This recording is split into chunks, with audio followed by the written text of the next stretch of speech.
Donc, je suis Kevin Martreleri, je suis le coordonnateur de Stigma Pro, un programme de recherche qui vise à réduire la stigmatisation dans les pratiques en santé mentale. C'est ça? Oui. Et, euh, et le programme de recherche qui est en lien avec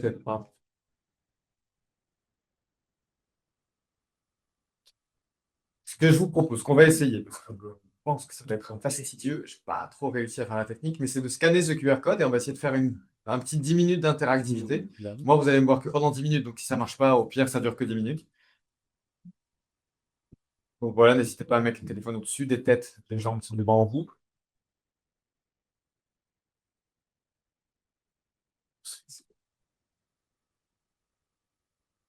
Parfait, vous êtes déjà 26 à avoir réussi. 34, 35. C'est très fort.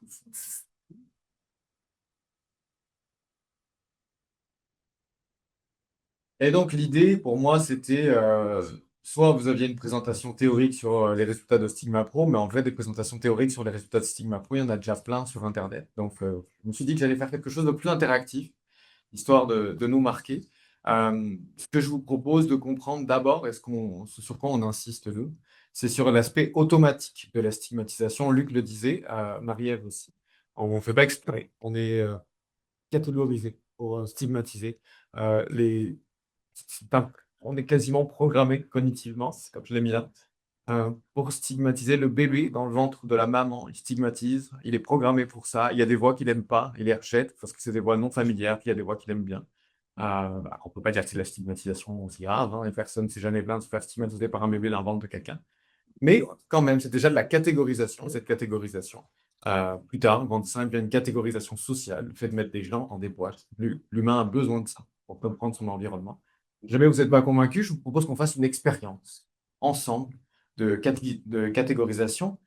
Concentrez-vous bien sur la consigne. Je vais vous présenter trois TUFA. Normalement, vous ne savez pas ce que ce sont des TUFA. C'est normal parce que les TUFA, ça n'existe pas. C'est rien, les TUFA. D'accord? Je ne me demandez pas ce que c'est.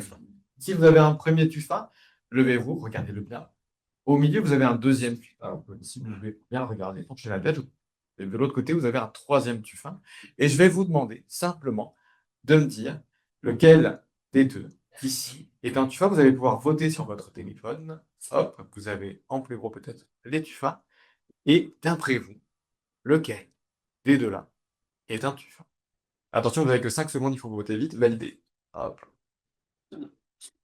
J'ai fait exprès que ça aille. Emma, est-ce que tu peux switcher pour montrer les résultats? En général, quand on pose cette question, alors ça vient d'une expérimentation de Tenenbaum. Quand on montre cette expérimentation, 95% des gens pensent que c'est celui-là le tufa. J'ai parlé pendant la consigne pour empêcher votre cerveau de verbaliser. C'est pour ça que je parlais pour rien de ça. Je suis désolé, ça n'arrive pas généralement, mais là, c'était essentiel. En empêchant votre cerveau de verbaliser, votre cerveau il a catégorisé automatiquement celui-là comme étant le tufa. À 95%, ça marche. Dans l'étude, là, on n'est pas dans les conditions de l'étude, donc c'est normal qu'il y ait plus de variabilité. Et si je vous demande pourquoi c'est lui, pourquoi pas un autre, il est possible qu'à ce moment-là, votre cerveau il verbalise des choses comme ça ressemble un peu à un champignon, il a des racines, il a une tige, il y a toujours les mêmes choses qui viennent vers le cerveau. C'est ça qui est formidable. C'est que votre cerveau, sans rien connaître, alors que les tufas, c'est même pas une vraie catégorie qui existe, alors que peut-être que les deux sont des tufas, il n'y a pas de bonne réponse. Ben, il a quand même catégorisé, il a quand même rangé ça dans une boîte, sans qu'on l'ait demandé. On va remettre le diapo ici. Merci. Parfait. Ce que je vous propose, c'est de maintenant vous confronter un peu à cette stigmatisation. On sait que c'est automatique, c'est bon, c'est OK. Maintenant, on va aller venir se déranger nous-mêmes avec des questions que nous, on pose parfois aux personnes qu'on a en intervention pour essayer de mobiliser autour de cette stigmatisation. Sur votre écran, vous avez des nouvelles questions. Je vais vous les lire. Cette fois-ci, vous avez le temps d'y répondre. J'accepterais très facilement qu'une personne ayant un diagnostic de schizophrénie soit mon voisin, soit mon collègue, soit mon supérieur hiérarchique, une sorte de collègue aussi. J'accepterais qu'une personne qui a un diagnostic de schizophrénie soit mon partenaire amoureux.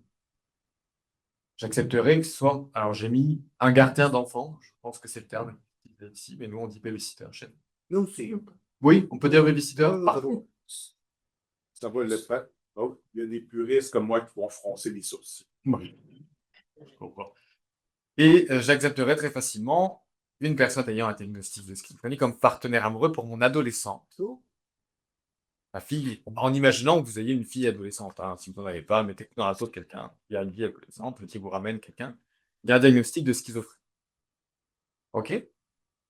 Donc, je vous laisse encore le temps, vous êtes pour l'instant 28 à répondre, vous cliquez sur votre réponse de 1 à 5. 1, pas du tout d'accord, 5, entièrement d'accord. Et puis ensuite, vous cliquez sur valider, et ça m'envoie les données.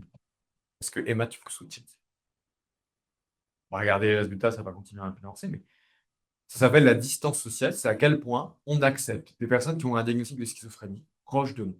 Tout à l'heure, Marc-André disait, il n'y a pas de nous, il n'y a pas de eux, on est tous ensemble. Pourtant, quand on regarde les résultats, là, c'est assez intéressant. Comme voisin, la majorité des gens disent 4 ou 5, et puis il y a une moyenne de 4,5 sur ce qu'on accepte. Donc c'est OK. Là, les gens dans la salle, vous avez plutôt, c'est OK de l'avoir comme voisin, comme collègue. Parfois, souvent, on travaille avec une paire énorme. Et puis, on voit que plus on s'en rapproche de quelque chose qui vient toucher à l'intime, moins c'est admis. Supérieur hiérarchique, déjà, se faire commander par quelqu'un qui a un diagnostic, c'est particulier. Puis, partenaire amoureux, là, la réponse majoritaire, c'est plus simple. C'est 3 ou 4. Il est pour garder un enfant, babysitter, vous ne feriez pas confiance. Quelqu'un, enfin, en tout cas, moins confiance à quelqu'un qui a un diagnostic de schizophrène. Autant, j'ai rien dit de s'il était rétabli ou pas, ce soit. Euh, et enfin, partenaire amoureux pour votre adolescente, ça, ça vous fait pas beaucoup. Pourtant, c'est peut-être le cas. Parce que schizophrénie égale pas forcément crise, égale pas forcément je vais mal. C'est peut-être le cas, peut-être que votre babysitter a une schizophrénie, mais que comme vous ne lui avez pas demandé, puis que vous n'avez pas le droit de le demander, mais vous la passez. Mais peut-être qu'en effet, il y a une schizophrénie, que ça se passe très bien quand même. Donc c'est OK. Automatiquement, nous, on imprime schizophrénie comme ah, peut-être que ça va pas bien, parce que nous, professionnels de santé mentale, on accompagne tous les jours des personnes qui vont pas bien. Donc notre cerveau, il imprime schizophrénie va pas bien, schizophrénie va pas bien. En se reconnectant à des personnes qui vont bien tous les jours, on se rend compte qu'en fait, ces personnes, elles sont tout autour d'eux. J'ai découvert que mon bibliothécaire de la fac de psy avait une schizophrénie parce que j'inventais des bouquins sur le sujet qui me disaient ah, ouais, je suis concerné, ça m'intéresserait d'en parler. Puis voilà, en fait, pendant 10 ans, j'avais des problèmes, enfin, tout s'est très bien passé, quelqu'un de reconnu, j'ai pas de souci. Est-ce que tu peux repasser au fleur?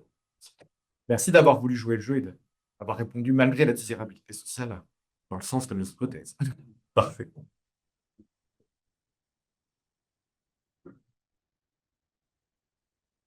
Donc, je vous l'ai dit, je suis Kevin Marc Valéry, je m'intéresse à la stigmatisation et à la pratique des professionnels en santé mentale pour la simple et bonne raison qu'il y a des études qui sont allées questionner les familles et les proches pour leur demander, les personnes concernées, diagnostiquées avec schizophrénie et les proches, pour leur demander quelles étaient les principales sources de stigmatisation.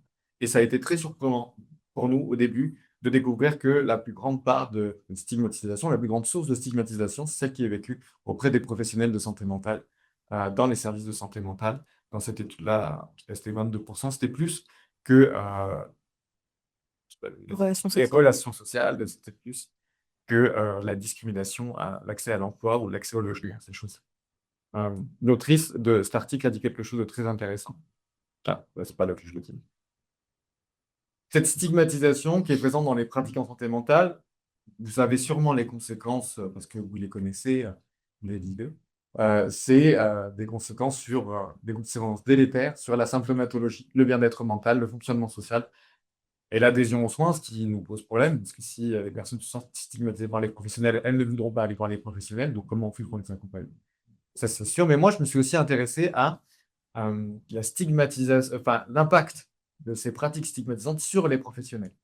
Je n'ai pas décrit trop ce que c'était que les pratiques stigmatisantes, mais prenons un exemple où tout le monde sera plus bien d'accord. Les pratiques coercitives, pointées du doigt par l'OMS avec une volonté abolitionniste de l'isolement et de la contention. D'accord. Les personnes qui vivent l'isolement et la contention le décrivent comme vraiment quelque chose de très stimulant. À partir du moment où on a un étiquetage handicap psychique, on perd des droits humains sur notre liberté. Mais qu'est-ce que ça fait aux professionnels? Est-ce qu'on est vraiment à vol au-dessus d'un nid de coucou, c'est-à-dire professionnel froid qui pratique l'isolement, la contention sans exprimer d'émotion? Donc il y a une étude très intéressante qui s'est intéressée aux émotions que ressentaient les professionnels lorsqu'ils pratiquaient l'isolement, la contention. Et on voit en fait que c'est des émotions très désagréables. En premier plan, la compassion, l'impuissance, le chagrin, la colère, la culpabilité, l'anxiété. Euh, donc, c'est des pratiques qui vont pas dans le sens des valeurs des professionnels. Aucun professionnel n'a choisi ce métier pour stigmatiser. Aucun. En conséquence, c'est aussi l'une des raisons pour laquelle on a monté Stigma Pro. Je sais pas si ça. Tac. On l'a monté pour lutter contre la stigmatisation dans les pratiques, certes, pour les personnes accompagnées et pour les familles qui sont aussi victimes de pratiques stigmatisantes, mais aussi pour les professionnels de santé mentale, pour avoir des pratiques plus en lien avec nos valeurs et pour avoir une meilleure qualité de vie au travail, parce qu'on peut pratiquer ce qu'on avait imaginé. C'est pourquoi, enfin, comme disait Patricia Roubial, la vie rêvée, ce que tu souhaitais d'avoir quand on était professionnel de santé mentale, c'était mettre les sourires sur les gens, ben, en fait, on peut le faire, c'est possible. Mais on est enfermé parfois dans des pratiques stigmatisantes. Je base un peu ça. Et donc, on a monté Stigma Pro, c'est le programme de recherche. C'est un programme de recherche très scientifique. On a créé une intervention suite à cette recherche. Donc, Stigma Pro, ça a duré 6-7 ans. Puis ça dure encore, enfin encore quelques recherches. Et on a fait de la recherche centrée sur les solutions. Cette recherche centrée sur les solutions a fait émerger donc des solutions. Et ces solutions, on les a toutes mises dans un programme. Ce programme, il est là. On a toutes les cibles. On vise à la fois les croyances du professionnel. On vise aussi les ressentis, les peurs, le mépris, le manque de compassion. Et enfin, on cible des pratiques stigmatisantes comme le discrédit des plaintes somatiques, les relations asymétriques, le manque de coopération, le refus de coopération avec la personne, le refus d'expliquer ou d'informer les personnes sur ses soins, la gestion inadaptée de la communication avec les familles, les pratiques violentes et sans consentement. On vise tout ça. Et, et donc, on a toute une série d'ateliers avec tout plein de solutions. Je vais juste prendre peut-être 2 minutes pour qu'on expérimente ensemble une solution. Vous êtes d'accord? Dans ces ateliers, il y a une des solutions qui s'appelle le continuum. C'est une solution euh, autour de cette question des catégories. En fait, on a découvert que le système de santé mentale chez nous, il était construit de manière à stigmatiser, à favoriser la stigmatisation. Tout était pensé pour que ça stigmatise plus que près. Rien que le fait de faire des diagnostics, ça veut dire labelliser des gens avec des étiquettes et qui vont créer la discrimination. Tout le principe du DSM, de la CIM et de toutes ces choses qui sont acceptées dans notre milieu en santé mentale, donc les manuels diagnostiques, c'est de pouvoir ranger des gens dans des boîtes et dire ouf, j'ai pas cette maladie, mince, j'ai cette maladie. Ce principe d'étiquetage, en fait, il permet une stigmatisation plus puissante. Euh, mais ce n'est pas forcément ce que les données mettent en avant.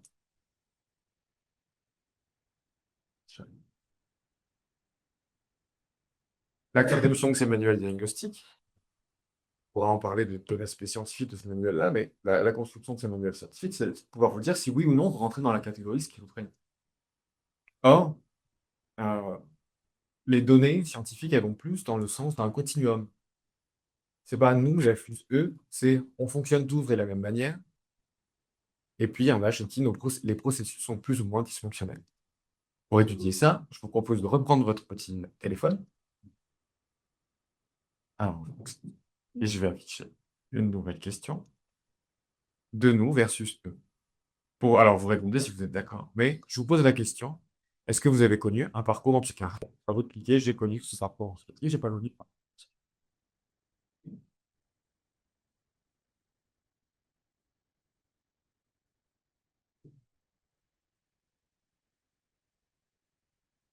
La majorité des gens ont répondu. On est sur nous versus eux. 35% des répondants ont connu un parcours en psychiatrie. 65 n'ont pas connu de parcours en psychiatrie. Si je m'arrête là, je fais du nous versus eux. Dans la salle, il y a nous versus eux. Mais on peut aussi faire autrement. On peut aussi trouver ce continuum-là. Qui a souffert de solitude dans sa vie? On va voir si on a vraiment que 35% de personnes.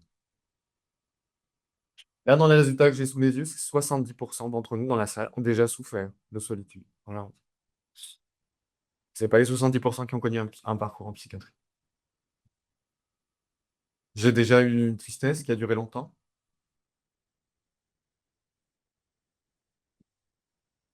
Ouais, les résultats, c'est 78%.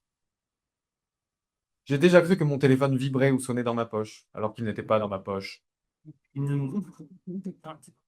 devez répondre oui, j'ai une ou non. Je n'ai pas. Ok, les hallucinations, 77% aussi. Ah. Et enfin, je pense que les laboratoires pharmaceutiques ont surtout des ambitions financières.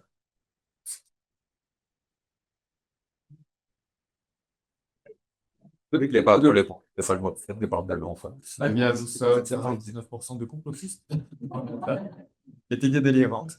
L'idée, c'est que notre cerveau, il est fait pour avoir des idées délirantes, il est fait pour avoir des hallucinations. C'est à quel point ces choses-là nous gênent dans nos projets. C'est ça vraiment la définition vous savez que l'atteinte à la santé mentale, d'après la science.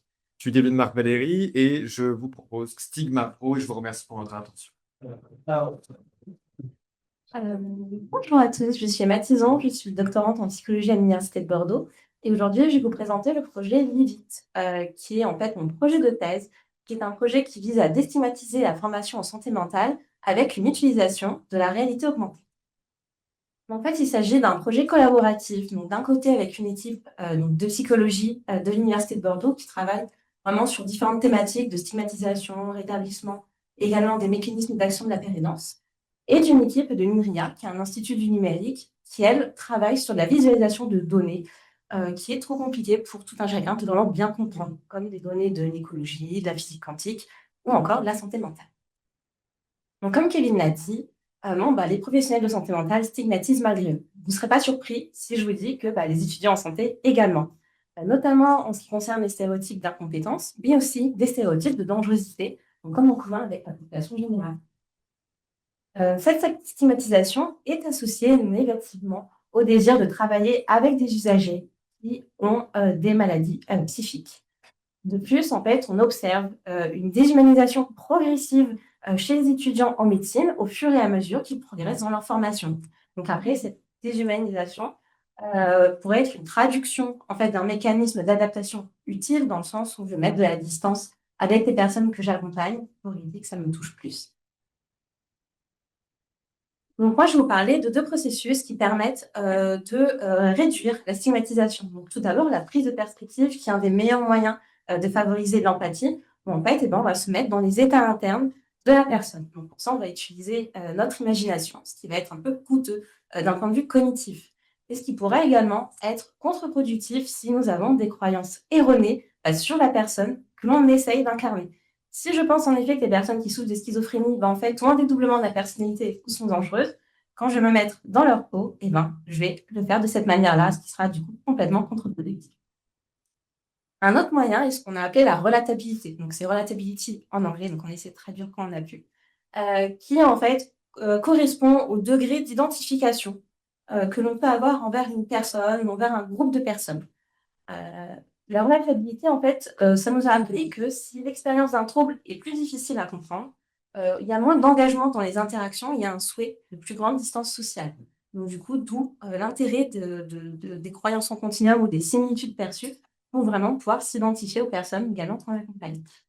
Il y a des nouvelles techniques qui se développent pour ces deux moyens, donc avec des simulations, des jeux de rôle, notamment l'utilisation de jeux vidéo, mais aussi de réalité virtuelle et de réalité augmentée. Donc, pour ceux qui ne savent pas, je fais juste une petite définition de c'est quoi la différence entre les deux. Donc, dans la réalité virtuelle, en fait, vous avez un casque de réalité virtuelle et vous êtes plongé dans un monde entièrement virtuel. Tandis qu'en réalité augmentée, donc, il y a l'utilisation d'un casque, de votre téléphone ou de lunettes de réalité augmentée. En fait, vous aurez toujours accès à votre environnement réel. On va juste le modifier avec des éléments virtuels.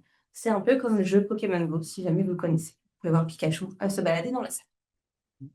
Donc, nous, en fait, on s'est posé la question de pourquoi pas développer un outil en réalité augmentée pour simuler les symptômes de la schizophrénie. Avec ça, deux objectifs. Améliorer la formation des étudiants, mais également déstigmatiser leur représentation de la maladie.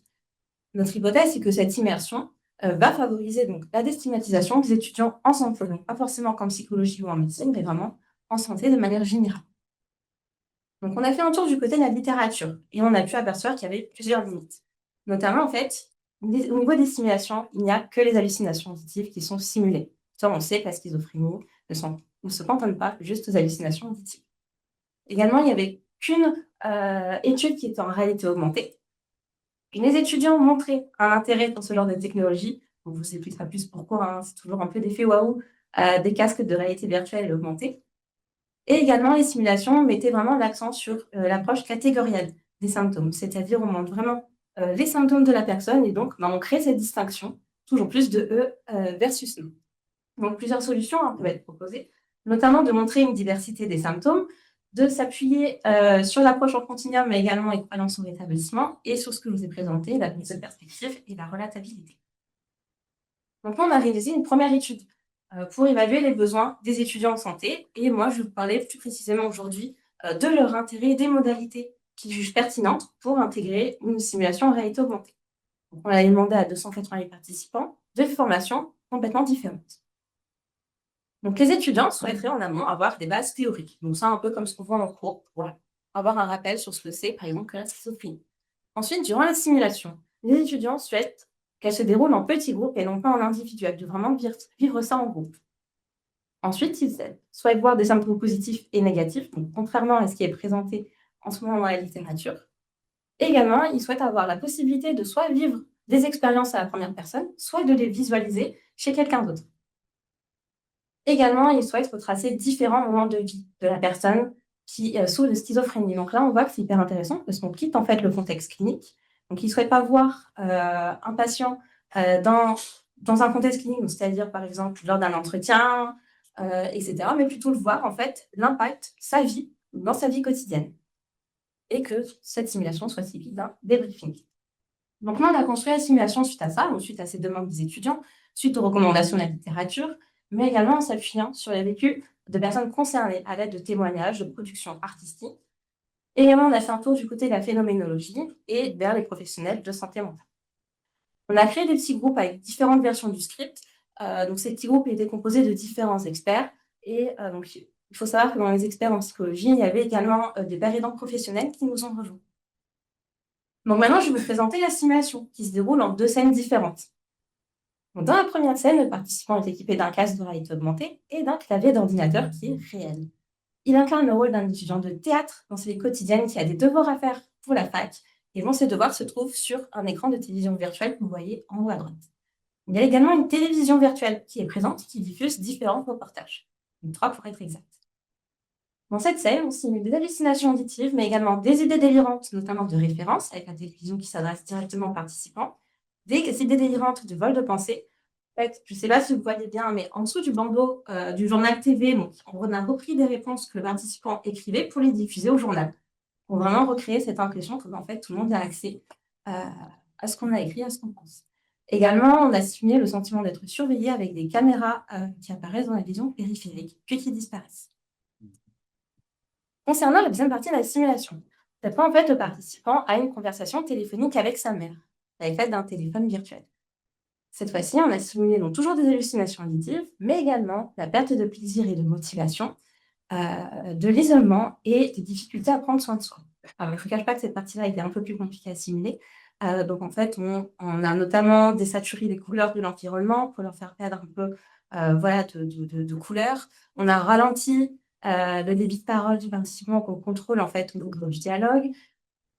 Également, dans le dialogue, en fait, il y a des informations où justement on apprend que la personne est un peu isolée et on va rajouter des éléments virtuels comme des boîtes de pizza, des canettes, pour vraiment montrer qu'il y a un désordre en fait dans l'environnement personnel de l'étudiant. Donc ensuite, on a réalisé des séries de pré-tests pour vérifier que si ce qu'on a simulé correspondait bien aux symptômes de la schizophrénie, également si la réalité augmentée permettait une expérience utilisateur engageante et du coup, quels étaient le potentiel pédagogique de cet outil. Donc, on allait voir différents participants, des étudiants, des professionnels et des aidants professionnels. Et donc, en conclusion, ils nous ont rapporté que la simulation de symptômes était réussie. Donc, tous les symptômes ont été reconnus, certes pas par tous les participants, mais on a bien réussi à recréer cette impression d'être surveillé, qu'on a accès aux pensées, ou encore les idées délirantes de référence, mais aussi les symptômes négatifs de la maladie.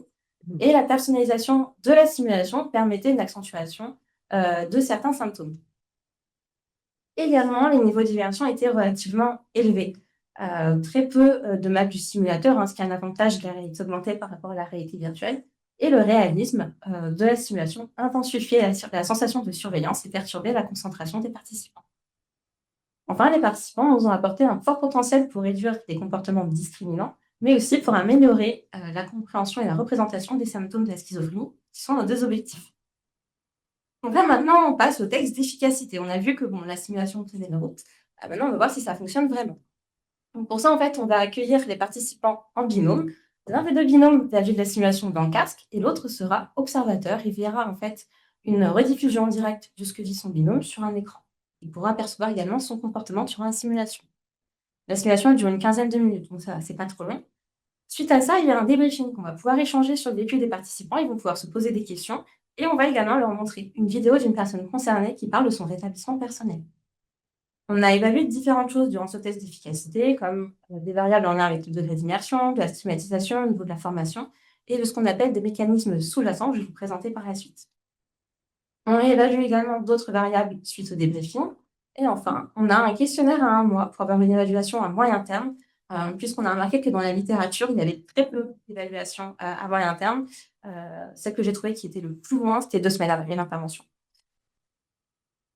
Donc nos hypothèses, c'est que en fait, il y aura une différence au niveau donc, des mécanismes sous-jacents qui sont la relatabilité et la prise de perspective en fonction du degré d'immersion des participants. Ceci aura également un impact sur les scores de stigmatisation et de formation. J'explique. Par exemple, les participants qui ont une plus forte immersion, donc je suppose ceux qui n'étaient pas en casque, vont avoir des scores de prise de perspective ou d'identification de personnes plus élevés que ceux qui ont été observateurs, et ce qui donc va conduire à des scores de stigmatisation plus faibles. Donc, les traitements des données sont toujours en cours, mais on a réalisé du coup l'expérimentation auprès de 250 étudiants de formations différentes, donc en médecine, en psychologie, en sciences infirmières et en ergothérapie. Je peux toutefois vous parler très rapidement de résultats préliminaires de l'analyse thématique, où les étudiants nous ont rapporté une utilité de la simulation dans la compréhension des symptômes. En effet, ils étaient beaucoup plus concrets que ce qu'ils voyaient en cours, ils voyaient beaucoup plus l'impact au quotidien et ils pouvaient du coup mieux s'adapter eux également. Ils nous ont rapporté une augmentation de l'empathie qui était subjective et enfin, qu'il y avait une utilité pour la pratique professionnelle afin de prodiguer un meilleur accompagnement. Également, je vous ai mis un petit résultat descriptif que je trouve très intéressant. Plus de 40% des participants déclarent que leur envie de travailler en psychiatrie a augmenté. Et pour plus de 90% d'entre eux, ce serait suite à la simulation. Voilà. Merci pour votre attention.